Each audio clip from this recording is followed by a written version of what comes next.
What's going on, everybody? It's Chris. Welcome back to the GM's office. Today's video, we're going over the NBA trade deadline, reacting to it with my guy, Jaylan Coore. Let's get into it. All right, Jaylan, let's start off with a move I think we're both going to really like. The New York Knicks, they traded for Jose Alvarado. They traded 2 seconds. Jaylan Terry, which just ended up becoming an open roster spot for the Pelicans.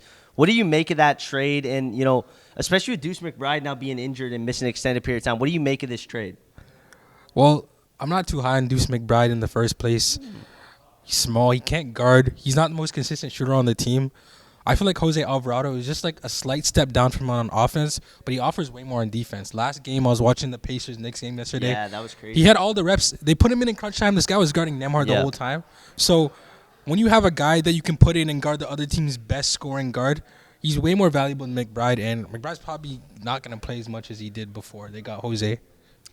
When you look, though, like last night even, like they had him and Jalen Brunson on the court together, and it didn't even look that bad. Like, even like when Brunson checked out a bit in the fourth quarter, you saw Alvarado attack the basket, get to the foul line, like get that and one that he didn't end up converting. But like when you look at Jose, do you think he's going to be a guy though that because of his size gets played off the court in the playoffs, or like?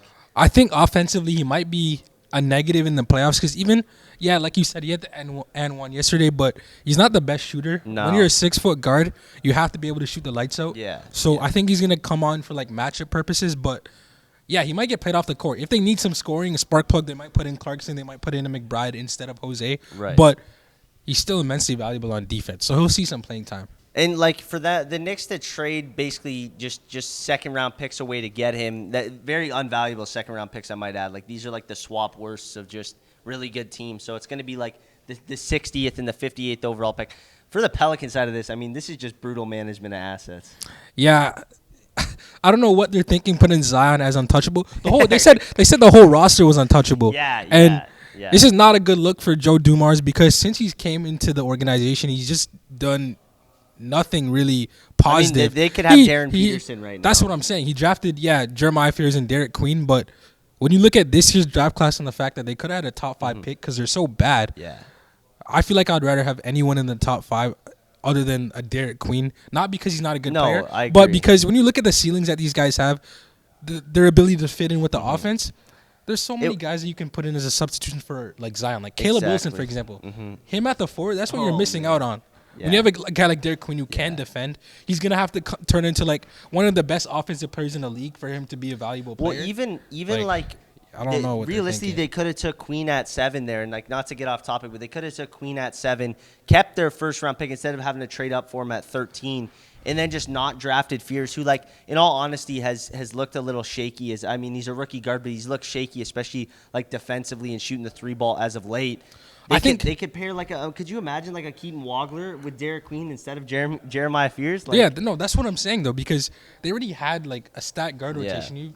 Trey Murphy's your 2. You have Jordan Poole, who hasn't been good this year, but that's because of the fact that they got Jeremiah Fears. You already have guards that you can build around. You don't still need have DeJounte Murray. It's just a really stupid fit. Like Fears could be another one of that guys that we talked about, like the Jared McCain mold, the Jalen Brunson mold, who might need to leave for team fit purposes and go be good somewhere else because there's too many guards that need the ball on the team. And he's also another non-shooter. I mean, that team has no shooting. Like outside of Trey Murphy III, they have zero space. Jonathan Kuminga and Buddy Hield for Kristaps Porzingis. What do you think about that one? This was the final deal for the Warriors to make to take advantage of Curry's window, and they get a guy who plays 40 games this season. Like, Kristaps is a good player. He's excellent when he plays. Like, let's put that out there. No, that is true. He's excellent when he plays, but that's the 3rd injury-prone player on the team. Curry himself, I would say, is injury-prone. He's had at this point in his career, for the last for 8 sure. to 10 years. Yeah. Butler's never going to be the same. You have Draymond Green, who's just a loose cannon. He's just not the same. Like, he's not rather Draymond just be off the court half the time. Honestly, I'd rather put him in a trade package for a guy better than Porzingis, more reliable. Because Porzingis is good, but then again, you have no size, so he's not good on the boards. Paul Smith, what were you saying? No, what do you think about the Kristaps Porzingis trade? No comment. Okay. I also think from the Hawks' perspective, like, it's not a bad deal at all. Well, it's not, but like, why do you go out and trade for another non-shooter?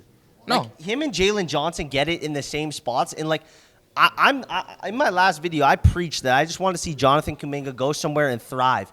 But when you think about where he's now going, it's like he's going to a team With no spacing. With no spacing, and he's probably going to still be the sixth man. Like, he wants to start. Yeah. He wants the opportunity to be a starter, and now he's stuck just in a similar situation. It's an absolute win for the OKC Thunder. Yeah, I was going to say, the Jared McCain deal, a trio of second-round picks for Jared McCain. What do you make of that?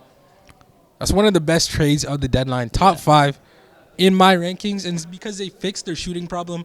Not completely, but enough for me to think that it's not over for this OKC team. I was really concerned because after they got J-Dub, the team has gotten worse as shooters. But even aside from J-Dub, he's been putting up numbers. Yeah. If you look at Caruso, if you look at a guy like Dort, they're not shooting anywhere near the same way they were last season. And when Shea's your second-best shooter on the team, that's a problem. I mean, Shea, he scores in the mid-range, he scores at the rim. He's not primarily a three-point shooter. So when you're relying on Shea to hit threes, yeah, spacing's really, really treacherous. And, McCain, he'll be one of the better shooters in the league. 40% as a rookie. Yeah. One of the quickest releases in the league. He's going to clear up a lot of space for guys like J-Dub and Shea who like to score in the mid-range and at the rim. Also long-term. Like, I like when teams make trades that it's like, okay, you did get like a first-round pick in 3 seconds is a lot in a sense for like a player in his second year of his deal who's dealt with injuries, has only played like I think 40 games in his career. Yep. But when you get another 2 years of team control as a team that like the OKC Thunder who are gonna have to pay all these guys, this is just another young guy that they're gonna have and he also just fits the vibe. What's he making? Like $4 million? He can make $4 million, and I think goes up to $6 million, and I think like that's it. And like that's for a Thunder team that needs shooting and shooting cheap, and also Jared McCain is way more than a shooter. Like I think if he went to like another team, like let's say he got traded to the Kings, I think the Kings could hand him the keys for a few put up years 20 a game. You could put up 20. Yeah, like, I see like there. A lot of people were saying there was a lot of Steph Curry in him just because of how well he was shooting the 3-ball. And because he's light skinned. And because he's light skinned, but like I actually think there's some Steph Curry to his game. Really? I like earlier in the season when he started the year injured, I looked at him as a guy that could potentially, especially after they drafted VJ, who I'm a big fan of. I looked at him as a guy who could be on a James Harden type of trajectory. No, 100%. He could be a six-man with the Sixers forever. Obviously, it didn't work out that way, but he could have been there for a little while, been the six-man, and then just got his own situation slowly and took develop over. into like a number 1 or 2 option. So that's the thing. Another thing for the Thunder team. Yeah, because when you look at this trade, like I just talked about the role that he's going to have this season. This is the only year where he's going to have the spot up shooter role. He's going to keep getting better. Yeah. Last year as a rookie, I think he was the best rookie in the league before he got hurt. Oh, 100%. 100%. Yeah, just even the creation of it. You talk about how he's only not just a shooter. This guy was getting buckets off the dribble in the mid-range on the regular last season. Yeah. And, he's going to be able to create his own bucket. Cheap contract, like I said. Yeah. So the fact that the Thunder, they basically traded a second-round pick by giving up that Rockets pick, and they gave themselves so much more flexibility. Like, them losing that pick, that's not going to affect them at all. No. Okay. Let's talk about, like, our most underrated moves of the deadline. What are your thoughts? Like, what you got from that perspective? You let me right into it. I mean, Ivica Zubac trade. A lot of people are a little bit skeptical on the fact that, the Pacers could have had a top 5 pick this season, and they traded it away to get Zubac. But after the 4th pick in this draft class, because we know 1 through 4, undisputed, Peterson, Boozer, DeBansa, Caleb Wilson. After the 4th pick, it's a little bit of a drop-off. And it's a lot of guards. It's a lot of guards. They don't need a guard. Mm-hmm. When you look at from 5 to 9, 5 to 10, yes, there are some good players in the class, but they're not going to be bona fide stars the way the top 4 is. Like it's still a toss-up, Zubac is a star already. You're not taking a gamble. You know what you're getting from him. He's 29 years old. He's in his prime. We saw what Harden did last year when he turned him into a 17 and 12 guy. Halliburton makes players better. We saw him do it last season. Halliburton's the best passer in the league, straight 100%. up. This is a guy that was a top 10 player last year. Took his team to the finals when nobody thought they would make it there. You're getting a center that is a big upgrade. I'm sorry, Pacers fans, but he's a big upgrade from Miles Turner. He's a big upgrade from what they even have going on right now. Like Jay Huff is not a good defender. Yeah, he's getting fried by Cat yesterday. You put Jay Huff as a backup behind Zubac. That is like one of the better big rotations in the entire league. And also just. Let's talk about the Clippers side of this, because I like, as much as we talk about a drop off from 4 to 5, like, or from the top 4 to the 5 to 7 range, like, in my opinion, still those are still guys who could be a multiple-time All-Star. Yeah, 100%, 100%. Like, let's say the Clippers get Keaton Wagler. Let's say the pick goes to 6, they get Keaton Wagler. They then have a future Darius Garland, Keaton Wagler, Niedenhauser, who's I've really liked the certain, like, he's had certain games where he's played a lot more. Then you also have Benedict Mathurin and then Kawhi Leonard. Like, that's a fun future, and for a team that didn't have their own first-round pick, Zoo wasn't holding any more value, and I don't think Zoo's value, other than last season, which they weren't going to trade him, it wasn't too high. It wasn't ever going to be higher, though, than it is right now. Well, yeah, and also the fact that, Zoo's play style is more suited for a championship team. Exactly. Like, He's what they and need. he's on an incredibly tradable contract. Like, he's been this is, in my opinion, the one trade I can quite frankly say is a win-win. Yeah, 100. I agree with you on that one for sure. Because even with Zubac, this team that the Pacers have going into next year, they're going to be contending. Yep. Like, yeah. And could you imagine, like, let's say hypothetically on the Pacers side of things, like, this does look worse for the Clippers if the Pacers get a top 4 pick. Let's say the Pacers get the number 1 pick, bro. Because it's top 4 protected, right? Yeah, it's top 4, and then it's 10 to 30 protected. So unless it's 5 to 9, the Clippers don't get that pick. Oh, wow. So, but at the same time, could you imagine you look at Tyrese Halliburton, Darren Peterson, Aaron Nesmith, AJ Pascal DeBencha. Siakam, or even AJ DeBencha? I think it would be AJ, because if you have Pascal at the 4, Zubac at the 5, you're just replacing Mathurin. Yeah. Another scoring win. Because him and Mathurin play similar. They're not the best shooters. They can knock down an open 3. Yeah, but they're both. Like, that's what AJ is. He's like, if Benedict Mathurin was 6'9", Benedict Mathurin wouldn't have been traded. Like, it's simple as that. No. So, yeah, that's actually a really good supercharged version of Benedict Mathurin. Yeah. But I like the way the Clippers are going about it. Like, I watched the game last night. Benedict, like, he didn't have a great stat line. Like, I think he was like 3 for 10 or 1 for something. He was bad shooting splits. But I think he was like second on the team plus minus, and he was just impacting the game. He needs to remember, like, this is a situation where this team wants you to be, like, taking 15 shots a game. Like, they want you to be that scoring guy. And I coming out of that draft, I was so high on Benedict Mathurin. I thought he was a top 4 player. I thought the Kings should have took him over Keegan Murray. If he gets in the right situation, things start clicking. Like, that could be a 22 point per game score. Yeah, and even last year, like, we talk about the right situation. I feel like he's already shown himself and shown that he can be a great player in it. Last year in the finals, I think he was the 3rd best player on the team behind Siakam and Halliburton. And those guys were playing at, like, this level. Exactly. And even Nembhard was playing at an elite level. Nesmith was playing at an elite level. So that says a lot about Benedict Mathurin. Yeah, because for Mathurin, like, he already has all the winning traits, right? He plays hard. He locks in on defense when he needs to. He's very confident. But on top of all that, he's just a super competitive player. Like, that's a guy that you want to be taking forward with your franchise. Yeah. Now, I want to talk about my underrated move. Now, this is like a deep cut. This is a very deep cut. But I want to talk about the Milwaukee Bucks and them acquiring Osumane Dieng. Really? Yeah. Usman 4-point-a-game Dieng. That's your underrated move? I like move? watching him, bro. I don't know. I see something in him. I was very high on him coming out of the draft. He's coming into restricted free agency this year. He's going to have to prove that he's a full-time NBA player. And for a Bucks team that I think we can both agree is just going to sit Giannis and tank this thing out. And, like, I mean, we'll get to that because that's one of our talking points today is about Giannis. But I think if they're just going to sit their entire core and kind of let guys rock out, like, I think Osumane Dieng could be, like, not to the level of Ryan Rollins, but, like, could be another guy that they end up getting on a cheap deal that ends up being a really good rotational player for this team.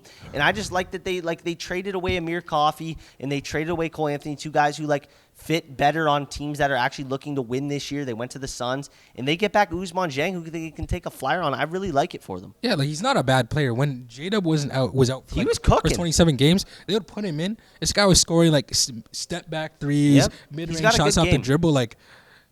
Factor that in with his height. What's he, like, 6'10", 6'11"? Like, the way he moves with the ball for that size, I see a lot of promise in his game. He probably is more promise than anyone the Bucks have other than Ryan Rollins, in my opinion. Yeah. I mean, like, because AJ Green, we already know what he is. He's an incredible, like, microwave 3-point shooter. So, yeah, I don't know. I just really like that move. I just thought it kind of flew under a lot of radars, and I just think it's kind of a fun little project for the Bucks Bucks coaching staff to take on for this second half of the season.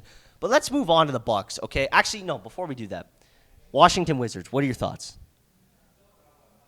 Just in general, like the moves they made. The 2 big guys they got. Like Trey and AD? Yeah. I mean, I like the trade. AD, I don't really know with AD, to be honest. I think, he would be a good, just pair up with Sar down low, but I don't really know what they're thinking with that move. Like, I feel like they could have got a more traditional big to pair up with Sar. Yeah, they didn't really need to go out there. I think they play too similar. That's what I'm saying. I feel like they gave up too many assets for a guy like AD. Like, I get that they're trying to win, and I see it as more of like a mentorship thing for Alex Sarr, but I don't know. That's not a piece you're taking moving forward. He's like 33, 34 years old. The average age of your core is like 22. Like, I wouldn't have done it if I were them. I don't agree with it. Like, I think Trae Young is a guy who's going to help this young core develop in the sense of, like, you know what, like, we're going to see these guys get way more open looks. The defense is going to be drawn on Trae Young a lot. It's going to create open looks for guys like Trey Johnson and Keyshawn George. But AD, I just think, like, I actually think it might stunt Alex Sarr's defensive development just because he's not going to be the guy relied on to be the rim protector. That's what I'm saying. Like, disappears, it's like, well, shoot, like what's going on, Alex? Like, you know what I mean? No, like other guys are gonna get lazy. It happened with the Lakers. Yeah, they played such lazy defense because they're like, okay, AD got us at the rim. With Sarr and this AD pairing, I feel like it's kind of similar. I don't know if this is a good take. Actually, it's like this is my take. I don't really care if it's good or not. But it's like when the Thunder got Chris Paul, right? They had him there to mentor Shea. Yep. Yeah, he wasn't in his prime. He's coming off, leading that Suns team to the finals. But yeah, maybe he wasn't the most valuable player on the court, but what he did for Shea and his development was really good, So I could see, I don't see anything, defensive related getting better in Sarr's game when you get AD on the team. But offensively, like I feel like his bag could get better. Just learning from a guy like AD, that's a good point. Similar size. Yeah. They came into the league as similar kinds of players, more like lob threat bigs who can protect the rim really well and score a little bit. But I think Sarr has another level to unlock on offense, and I think AD could help him do that. So my last thing I want to ask before we move on to the Bucks here, when it comes to the Wizards, do you think, like, who would you take number one if you got the number one pick right now? If I was the Wizards, I'm going Cam Boozer, bro. Because then if you have a guy like Boozer, it's not going to stunt Sarr's development because he's not going to rely on another rim protector and have him be weak side. Yeah. He would be the anchor. He would be the guy in the middle. He'd be the guy playing drop coverage, and then you can kind of hide Cam on the weak side a little bit, make him play some low post man-to-man defense, but you would have Sarr as a guy that can kind of rove like in and out the on-ball, off-ball roles. And on offense, like, come on, we already know what this guy offers. Probably the best touch out of any guy his size that I've seen. Like, I don't think people talk enough about the fact that he's a 6'10" power forward who can literally get a bucket in the paint at any time, but also shooting 39% from three. Bro, any defense that's going to play the duo of Sarr and Boozer, if that would be a thing, they'd have to be swapping bigs in and out of the rotation every like 10 minutes. Because the way players get tired when they guard Cam Boozer is crazy. Like, this guy is so strong. The footwork is so good. He's kind of like Jokic, where you can put the best defender in the league on him, but he's still going to get tired because you can't keep up. He's a counter for everything. Yeah, and he's so strong, too. So, yeah, I don't know. I feel like Boozer's a pick to go because you have a guy like Darren, who's one of the best shooting prospects we've seen. You have Trey Johnson. You have Trae Young. You have, other guards who can go in and microwave score a little bit. So they don't really need Darren, to be honest. Okay, so what do you think about the Milwaukee Bucks? Let's move over there. Like, what does their path look like for the rest of the season? What do you think they could do in the offseason? What's your vision there? They have their pick, right? They have their 2026, and in the offseason, too, they get access to their 2031 and their 2033. So here, I'll throw out my vision quickly for you, okay? Well, they can't draft, though. That's the thing. Like, but I think if they get a top 5 pick, like they'll figure it out. Like, I think they'll figure it out. Bro, the Bucks will still find a way they'll to mess draft up Kareem Lopez. Like, have you seen that all over Twitter? I could. They could probably go ahead and draft Nate Ahmed. To be honest, I could also see that happening too. Like, the Bucks never draft for fit. They never draft for fit. When they wanted to win, now they went and picked a guy AJ who was Johnson. 6 years away from being an NBA rotation player, and then Tyler Smith, who. Yeah, they used a high second. I think Tyler Smith was 32nd overall in that draft. Yes, and he was known as a guy who wasn't he ready went to the come G in right League away. Ignite, bro. Yeah, he struggled to be efficient in the G League. Yeah. I don't know with the Bucks, man. I really want to believe in them. I want to believe in this process that they have to go out and get another guy in the draft. But every single time, it's every single step of the way it's been time to make a big decision, they somehow found a way to fumble it. So I don't trust them. I don't know. I think this is kind of my vision for the Bucks. Okay, let's say they get the 4th overall pick. They're going to take Caleb Wilson. So you have Caleb Wilson, you have Giannis. Actually, no, let's say they get the 3rd pick. Let's say they take AJ. They have AJ, Giannis. It's probably a better fit than Yeah, definitely. Yeah. You have Miles Turner. You have Ryan Rollins. Then I think they go out, and I think they're looking to make that splash. The Grizzlies are just trying to get rid of Ja at this point. They go and get Ja. Mm-hmm. That's your 5. So Rollins will be the 2 then. Yeah. And then I just think there's a very big opportunity for them. Like, as much as people want to talk about the East being wide open, like this year, I think the East could be like it's going to be way more competitive, but it could still very much be anyone's conference next year with a healthy Pacers, a healthy Celtics, healthy Knicks, the Pistons healthy, like. And then you talk about, Miami's going to try to be aggressive this summer. You talk about the Bucks are going to try to upgrade. Like, I think the East could be Milwaukee's if they can get a healthy Giannis and they can bring in another star and hit on their draft pick. But the draft hit, it has to be immediate hit. Like, within year 2, 3, The guy they pick has to be second or third best player on their team. Yeah. Like that's what They we're need looking at when it comes to the 17 points per Bucks. game from their rookie. They need an efficient 17. Okay, this is something I keep seeing too. How would you feel if they got the 5th pick and they took Mikel Brown? I like that. I like him in the backcourt. I like that. I like that because we know Giannis is ball dominant, and this guy, he demands a lot of gravity. Mikel is gonna have the spacing that he needs to become an efficient shooter. This kid just hit 10 threes, had 45. He hit 10 threes. Bro. People keep looking at the splits. Who cares about the splits? He's taking like 8 threes per game. I remember when Trey was in Oklahoma, the second half of the season, he probably shot like 25% from 3. Yeah. Doesn't mean he's a bad shooter. That's actually, that's also, Mikel takes a lot of deep threes too. I feel like depending on the coaching that he gets in the league, he'll be an efficient player right away. Look at Igor Demon, for example. Yeah. His biggest knock on him coming into the draft with a jump shot. Look at him with NBA spacing now. He has a lot more room to get his shot off. His jumper is really smooth, just like Mikel's. Like, it looks good. The mechanics look good. The numbers leading up to college look good. So, one last thing, actually, because you mentioned athleticism. This is funny. This isn't trade deadline related. You see the video of Keaton Wagler last night? Like, trying to dunk? No. Okay. I'm going to show it to you. I'll put it on the screen for the audience, bro. Really athletic. Look at him get rim stuffed. At 6'6", that is kind of concerning. Like that, he's gonna have to be one of the best dribblers in the league. Yeah, that's what people are saying. They're like, is his athleticism just like good enough for college, and that's it? I guess we'll have to see. But I don't know. I just thought that was kind of interesting because you mentioned because Mikel's an incredible athlete. We just don't see it a lot. But there's a reason I guess we're not seeing Keaton Wagler try to throw down. If he's gonna be a great player, he's gonna have to take the Halliburton route, bro. He's gonna have to be an elite shooter. He's gonna have to play make really well, and because I don't really see him being that great at the rim. He's also not overly strong. He doesn't like to use his body that much either. But I will say he is a great like. If you're talking about from the free throw line, if there's a guy I need to get me a bucket at guard, but also like I will say part of that is because he's so big. Like he like if I had to compare him to a player, it'd probably be Hallie a little bit. Like when you talk about the physical tools, that's actually the way they utilize their shot, kind of the pace that they play with. If he uses his pace well, if he has a handle, if he can shoot, he'll be fine. But that's kind of scary, bro. He's gonna get switched onto and get fried by guards when he gets into the league. Like